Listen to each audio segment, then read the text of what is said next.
This is a story that moves from world to world. We're probably dealing with 5 worlds in Riddick. And that can be disorienting to an audience if they don't always know where you are in a given place and time. So one of the ways that we help them out a bit is to give each world its own distinct look.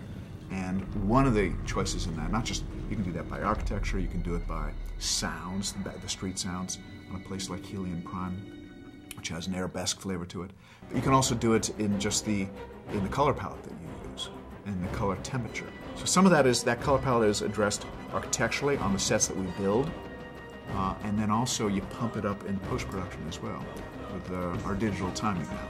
It used to be that we did everything photochemically when we timed a film, when we put the color into a film. Pitch black is done photochemically just at the lab. Now, these days, as often as not, we do it digitally, and we have more latitude when we add the color in the digital. And a lot of that rich color that you're talking about came from the digital lab. I'm Vin Diesel. I am going to show you the sets of the Chronicles of Riddick. So follow me. Look at this. Look at the texture. Look at the detail. Everything is so overwhelming. All the sets have been, this whole entire set has been used so effectively to create this world. I was taken aback by how difficult it is to create a new world because everything is designed from scratch and built from scratch.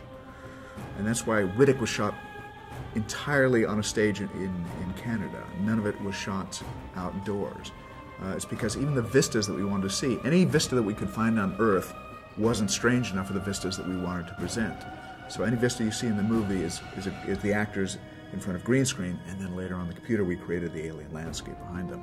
So when you watch it, you should know that we shot it entirely on stage, even though you see these wide open, endless vistas of alien landscapes in the movie. It's just imagination run amok, and that's what we do for a living. The more I do this, the more I realize that we're filmmakers, that we're just kind of, I don't want to say regurgitating, but we are the sum of all the films that we've seen.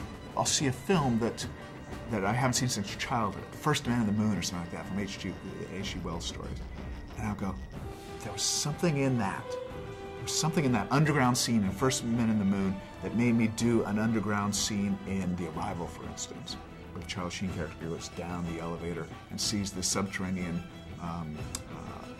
alien thermonuclear plant, whatever it was. And I start to see the visual hallmarks of it, even though at the time I wasn't aware of it. I can look back on it now and say that may have come from when I saw that as a 12-year-old child. You know, science fiction really isn't my favorite film genre. It's just a genre that I had some success in early on, so I keep doing it because they keep approaching me to do it. You know, once you become good at something, they like to keep you in that slot. Sometimes you write stuff on page which just clearly looks impossible. Impossible for a price. So it's the director's job to figure out how to do it while remembering the creative spirit that the writer had at the time.